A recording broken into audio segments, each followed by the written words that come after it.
네, 우리 옆 사람과 함께 평화의 인사 나누겠습니다. 주님의 평화를 빕니다 하고 인사할까요? 예, 주님의 평화를 빕니다. 예.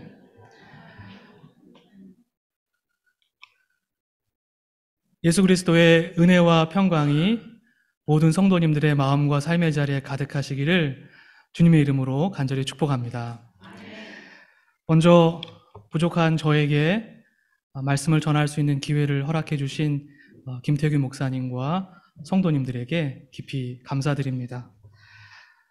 주보에는 그리고 방금 소개해 주신 대로 저는 함부르크 한인교회 담임 목회자가 이제는 아닙니다. 너무 놀라시는데요.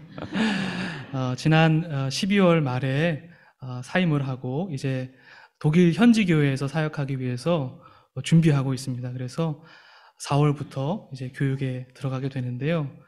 그 사이에 이렇게 말씀을 전할 수 있는 기회를 허락해 주셨습니다. 한인교회를 섬기는 동안에 주영석 집사님, 김희영 집사님 가정을 알게 됐고 또 사랑으로 교제하면서 그 사랑의 덕분에 제가 이 자리까지 오게 되지 않았나 이렇게 생각합니다. 먼저는 하나님께 영광이고 개인적으로는 가문의 영광입니다. 네, 우리는 지금 사순절의 시간을 살아가고 있습니다. 사순절은 예수 그리스도의 십자가의 발자취를 함께 따라 걸으면서 우리의 삶과 믿음의 여정을 성찰해 보는 시간입니다. 혹여나 우리의 삶과 믿음의 그 과정과 방향이 조금 잘못되었다면 다시금 믿음의 주요, 우리를 온전케 하시는 예수 그리스도를 바라보는 그런 시간입니다. 더불어서 바울의 표현처럼 그리스도의 남은 고난을 우리의 마음과 몸에 채우면서 우리에게 맡겨진 십자가를 지고 주님을 따르겠다고 고백하는 시간이기도 합니다. 다시 말해서 누군가의 죄와 허물을, 상처와 아픔을 대신 짊어지면서 용서하고 화해하는 삶을 훈련하는 시간이기도 합니다. 아프고 힘들지만 미움과 증오를 넘어서는 사랑의 모험을 감행해 보는 것이죠. 바라기는 오늘 우리에게 주신 하나님의 말씀이 예수의 십자가의 길을 함께 걷는 저와 여러분 모두에게 큰 은혜와 깨달음이 되어서 하나님의 말씀이 우리의 몸이 되고 하나님의 말씀이 우리의 삶이 되는 그런 성육신의 사건과 은혜가 가득하기를 주님의 이름으로 간절히 축복합니다. 저는 오늘 본문의 말씀 속에서 크게 세 가지의 주제를 생각해 보았습니다. 오늘 설교 제목이기도 한데요. 믿음, 용서, 그리고 찬양입니다. 말씀을 함께 읽어 내려가면서 우리가 마땅히 품어야 할 믿음의 모습이 무엇인지, 또 우리를 향한 예수 그리스도의 용서의 은혜가 얼마나 깊은지, 그리고 우리의 믿음과 예수 그리스도의 용서가 어떻게 찬양으로 연결되는지를 함께 살펴보았으면 좋겠습니다. 이제 오늘의 말씀의 상황 속으로 들어가 보겠습니다. 1절, 2절 말씀인데요. 함께 다시 한번 읽어보겠습니다. 시작. 수일 후에 예수께서 다시 가버나움에 들어가시니 집에 계시다는 소문이 들린지라. 많은 사람이 모여서 문 앞까지도 들어설 자리가 없게 되었는데 예수께서 그들에게 도를 말씀하시더니 아멘. 1절과 2절은 말씀의 상황을 이야기해주고 있습니다. 지금 예수님과 그 제자들 그리고 수많은 사람들이 가버나움의 한 집에 모여 있습니다. 너무나 많은 사람들이 모여서 문 앞까지도 들어설 자리가 없게 되었다. 이렇게 설명하고 있습니다. 오늘날 유명한 연예인이나 정치인들이 어느 곳에 도착하면 많은 사람들이 운집하는 것과 같습니다. 그런데 마가복음에서는 이러한 군중들의 모습을 마냥 긍정적으로만 묘사하고 있는 것 같지 않습니다. 마가복음 전체 속에서 우리는 그것을 발견할 수 있는데요. 예를 들어 마가복음 5장 24절에 보면 그때 많은 사람들이 예수를 둘러싸고 밀어대며 따라갔다. 이렇게 기록하고 있어요. 예수님을 몰아붙이고 앞으로 밀어내고 있는 것입니다. 예수를 따르는 사람들이 가지고 있는 소망이 열망으로 바뀌고 또 욕망으로 변질되어 가는 모습을 보여주고 있습니다. 오늘 본문 속에서도 이러한 부정적인 분위기가 감지됩니다. 4절에서 보면 많은 무리들 때문에 중풍병자와 중풍병자를 메어가지고 오는 사람들이 예수님께 닿을 수 없었다고 성경은 분명하게 기록합니다. 많은 무리들 때문에 라는 말이 잘 삼켜지지 않습니다. 당시 예수를 찾아온 많은 군중들 속에는 다양한 목적을 가진 사람들이 있었을 겁니다. 어떤 사람들은 예수에 대한 단순한 호기심을 가지고 예수께 나아왔을 겁니다. 또 어떤 이들은 예수의 말에 시비를 걸고자 하는 부정적인 마음으로 예수님께 나아왔을 겁니다. 또 어떤 이들은 자신들의 삶의 문제를 해결받기 위해서 아주 갈급한 마음을 가지고 예수님께 나왔을 겁니다. 그런데 중요한 것은 이 군중들의 태도입니다. 이들 모두는 함께 모여서 군중을 이루고 있지만 저마다 자신들의 목적이 최우선입니다. 즉, 각자 저마다의 열망에 도취되어 있는 것입니다. 그래서 그 무리들은 지금 긴급하게 예수님을 찾고 있는 그 사람들의 목소리가 들리지 않았고 그들에게 길을 열어주지 않고 있는 것입니다. 더욱 정확히 말하자면 지금 예수님께 모여든 이 무리들은 이 중풍병자를 소외시키고 있습니다. 이는 본문이 담고 있는 중풍병이라고 하는 질병이 갖는 상징적인 의미와도 깊이 연결되어 있습니다. 성도 여러분, 오늘 이 본문의 상황을 이 교회의 상황으로, 오늘날 교회가 몸담고 있는 세상의 상황으로 살펴보면 어떨까요? 단순히 많은 사람들이 교회에 모였다고 하더라도, 모였다고 해서 그것이 그 자체로 온전한 교회, 하나님 나라의 공동체라고 말할 수는 없을 겁니다. 우리는 은연중에 많은 것과 선한 것을 동일시하는 경향이 있습니다. 많은 것이 좋은 것이다 생각하기 쉽습니다. 즉 우리 안에 많음과 큼에 대한 동경, 성장에 대한 욕망이 자리 잡고 있는 것이죠. 그러나 교회의 교회다움은 성도의 수에 있는 것이 아니라 관계 속에 있음을 믿습니다. 예수 그리스도 안에서 함께 연결되는 그 관계 안에서 하나님의 임재를 경험하고 함께 예배하고 친교하고 봉사하면서 하나님께서 우리와 함께 계시는구나 하는 것을 경험할 때 비로소 교회가 교회다워지는 것이겠죠. 중요한 것은 이러한 공동체 가운데 어느 누구도 소외되지 않고 공동체의 일원으로 수용되고 인정되는 것, 그것이 참 중요할 것 같습니다. 3절의 말씀은 그리스도인 또는 교회가 어떤 모습이 되어야 하는지를 우리에게 보여주는데요. 3절에는 이렇게 기록하고 있습니다. 사람들이 한 중풍병자를 네 사람에게 메워가지고 예수께로 올세. 3절을 헬라어 그대로 직역하면 한 중풍병자가 네 사람에게 들어 올려졌다 라는 뜻으로 해석해 볼 수 있습니다. 여기서 사용되고 있는 동사는 아이로라고 하는 동사인데요. 수동태, 아이로 메워 이렇게 쓰고 있어요. 들어 올려졌다. 무리에게는 소외되고 배척당했던 그 사람이 4명의 사람에게 들어 올려졌다는 것은 무엇을 뜻할까요? 그가 그의 친구들에게 받아들여졌음을, 수용되어졌음을 나타내는 표현일 겁니다. 여러분 가만히 우리들이 맺어놓고 있는 우리들의 관계를 살펴보시기를 바랍니다. 우리가 어떻게 누군가로부터 받아들여지고 있음을 한번 생각해 보시기 바랍니다. 저도 말씀을 준비하면서 한번 생각해 보았는데요. 먼저는 제가 결혼한 지 이제 13년이 됐습니다. 별로 안 됐네요. 예, 지금 자녀가 둘이 있는데요. 결혼할 당시 저는 가난한 신학생이어서 부끄럽지만 제 통장에 15,000원인가 있었습니다. 이것도 잘 안 놀라시네요. 네. 그렇게 가난한 신학생인데 저를 남편으로 맞아준 아내가 감사하게 느껴집니다. 지금 여러분이 보시는 것처럼 제가 키가 좀 큰 편입니다. 한 183 정도 되는데요. 비웃음이시죠? 예.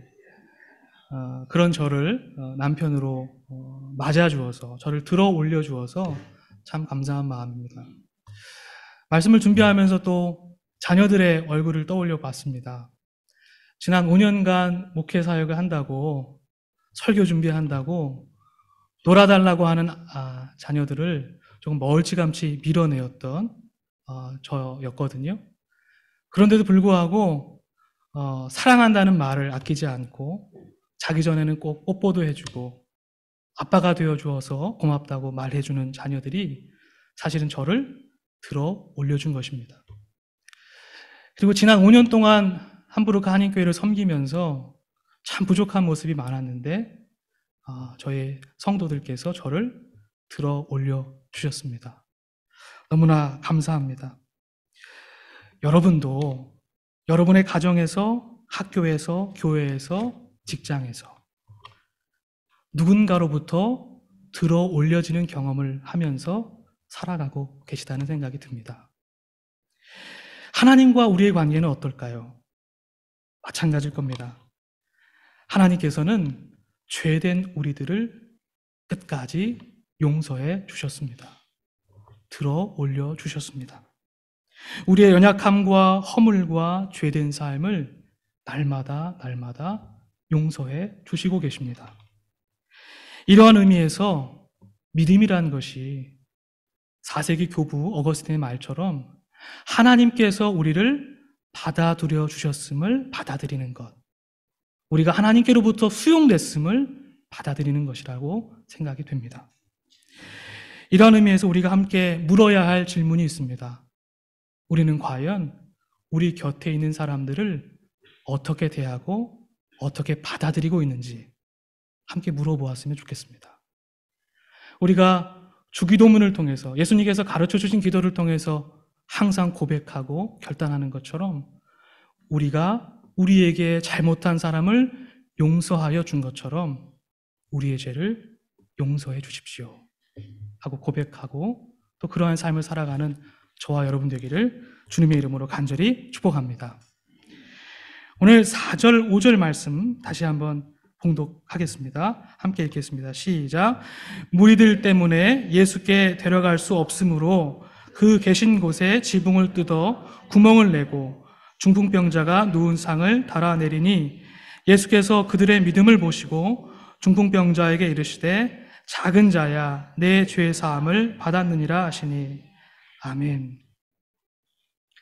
말씀의 상황을 보니 중풍병자의 친구들은 창조적인 발상으로 지붕을 뜯어내고 구멍을 내서 침상을 달아내렸습니다. 즉 중풍병자를 친구로 삼은 네 사람들은 무리에 가로막힌 이 한계 상황을 극복하고 친구를 위해서 헌신하고 있습니다. 중요한 것은 이들의 행위를 바라보시는 예수님의 시선입니다. 4명의 친구들은 아무런 이야기도 하지 않습니다. 성경에는 그저 그들의 행위가 묘사되고 있을 따름입니다. 그런데 예수님께서는 그들의 행위를 믿음으로 바라보고 계십니다. 즉 마가는 예수님의 시선을 통해서 우리의 믿음은 반드시 행함을 통해 표현되고 나타나야 한다는 것을 우리에게 가르쳐주고 있는 것입니다. 오늘날 우리의 신앙생활에서 가장 큰 약점으로 꼽는 부분은 다름 아니라 우리의 삶과 신앙이, 우리의 삶과 고백이 물과 기름처럼 분리된다는 데 있습니다. 신앙생활은 참 잘 되는데 생활신앙이 되지 않는 것입니다. 만약 예수님께서 우리들의 삶과 신앙을 바라보신다면 무엇이라고 말씀하실까요? 이 시간 예수님의 시선으로 우리들의 믿음의 자리를 돌아보았으면 참 좋겠습니다. 우리의 인격과 삶은 하나님을 향한 우리들의 믿음을 담는 그릇입니다. 그 그릇이 어떠한 모양인가에 따라서 그 안에 담긴 신앙의 모습도 달라집니다. 바라기는 우리들의 믿음이 우리의 말과 행동으로, 구체적인 삶으로 표현될 수 있었으면 참 좋겠습니다. 여러분 한번 이렇게 따라해 봐 주시겠습니까? 믿음대로 살지 않으면 사는 대로 믿게 됩니다. 믿음대로 살지 않으면 사는 대로 믿게 됩니다. 이러한 의미에서 하나님의 말씀을 한 절이라도 우리의 삶 속에서 실천하기 위한 몸부림이 저와 여러분 가운데 있기를 주님의 이름으로 간절히 축복합니다. 5절 말씀해 보니까요, 이제 예수님께서 중풍병 걸린 사람에게 죄의 사함을 선언해 주고 계심을 보게 됩니다. 이 선언으로 인해서 율법학자들과의 긴장이 더 커지고 있어요. 6절, 7절 말씀 다시 한번 읽어보겠습니다. 시작. 어떤 서기관들이 거기에 앉아서 마음에 생각하기를 이 사람이 어찌 이렇게 말하는가? 신성 모독이로다. 오직 하나님 한 분 외에는 누가 능히 죄를 사하겠느냐. 아멘. 6절 말씀에 보면 죄 사함에 관한 서기관과 율법학자들의 관점이 무엇인지가 분명하게 나타나 있습니다. 죄를 사할 수 있는 사람은 오직 하나님 한 분밖에 없다는 것이죠.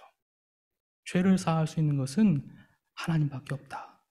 사실은 표면적으로 보면 100번, 1000번 맞는 이야기입니다. 용서와 구원의 주체는 하나님 한 분뿐이시죠. 그러나 가만히 말씀을 묵상해 보면 이들의 말 속에 담긴 숨은 뜻을 발견하게 됩니다. 그들은 신앙의 언어를 통해서 자신들의 정죄의 행위, 정죄의 자유를 감추고 있는 것입니다. 달리 말하면 그들은 죄를 용서할 수 있는 분은 하나님 한 분뿐이라고 하는 통념에 사로잡혀서 인간은 죄를 용서할 수 없다는 도구말을 만들어내고 있는 겁니다. 이를 통해서 인간은 죄를 용서할 수 없으니 무엇만이 가능합니까? 정죄만이 가능한 거예요. 그렇습니다. 말씀 속에서 중풍병이 상징하는 말은 바로 정죄함입니다.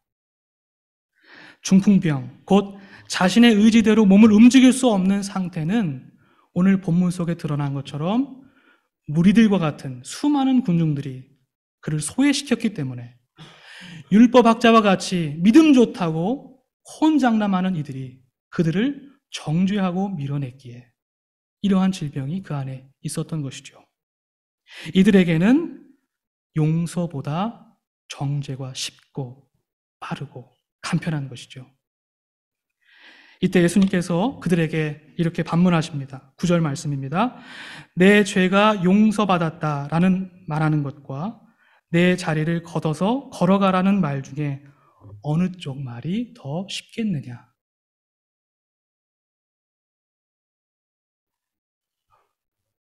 여기서 더 쉽다라고 하는 비교적인 표현은 무엇이 중풍병자에게 더 좋고 더 본질적인 것이냐라는 물음입니다. 이 물음을 통해서 예수님은 죄의 무게보다 용서의 힘이 더 큼을, 정죄보다 용서가 더욱 빠르고 쉽고 편해야 함을 우리에게 가르쳐 주고 계신 것입니다. 이렇듯 용서는 죄된 인간을 향한 하나님의 마음입니다. 그분의 아들로 이 땅 가운데 오신 예수 그리스도의 마음입니다. 그러니 예수를 따라서 예수의 제자로 예수와 함께 살아가려는 모든 이들이 서로 용서하며 화해의 삶을 살아가는 것은 신성 모독이 아니라 하나님께 영광이 됨을 우리는 잘 알고 있습니다. 동시에 오늘의 본문 속에서 중풍병자를 메어 가지고 오는 그 네 사람의 행위를 통해서 그들이 이미 용서의 삶을 살아가고 있음을 우리는 알 수 있습니다. 이제 오늘 본문의 마지막 부분입니다. 사람들은 중풍병자가 일어나서 모든 이들 앞에 일어나서 자기의 침상을 가지고 걸어가는 모습을 보았습니다. 그리고 어떻게 하죠? 모두 함께 놀랍니다. 그리고 하나님을 찬양합니다. 서로의 허다한 죄와 허물을 덮는 이 들어올림의 믿음의 행위가 예수님의 용서의 선언에 마중물이 되었고 놀라운 삶의 회복과 치유로 옮아져간 것입니다. 결국 이는 모든 이들이 하나님의 구원의 능력을 알게 되고 찬양하게 되는 놀라운 믿음의 역사로 이루어졌습니다. 오늘 찬양대 헌신 예배로 함께 드리고 있는데요. 오늘 예배를 통해서 이 마가복음 2장의 이 놀라운 믿음의 사건이 찬양대 안에 그리고 캠브리지 열림교회 안에 이루어지기를 주님의 이름으로 간절히 축복합니다. 우리가 하나님의 용서의 은혜를 더 깊이 경험하고 우리의 삶 속에서 용서와 화해의 삶을 살아갈 때 우리의 찬양이 더욱 참되고 진실되게 변화되어질 줄로 믿습니다. 사랑하는 성도 여러분, 이번 한 주 오늘의 말씀 안에서 주를 향한 우리들의 믿음과 우리를 향한 하나님의 용서의 은혜가 우리의 삶 속에서 우리의 삶 속 곳곳에서 일어섬과 회복의 사건이 되어질 줄로 믿습니다. 날마다 하나님의 은혜를 찬양하며 한 주를 살아가시기를 주님의 이름으로 간절히 축복합니다. 함께 기도하겠습니다.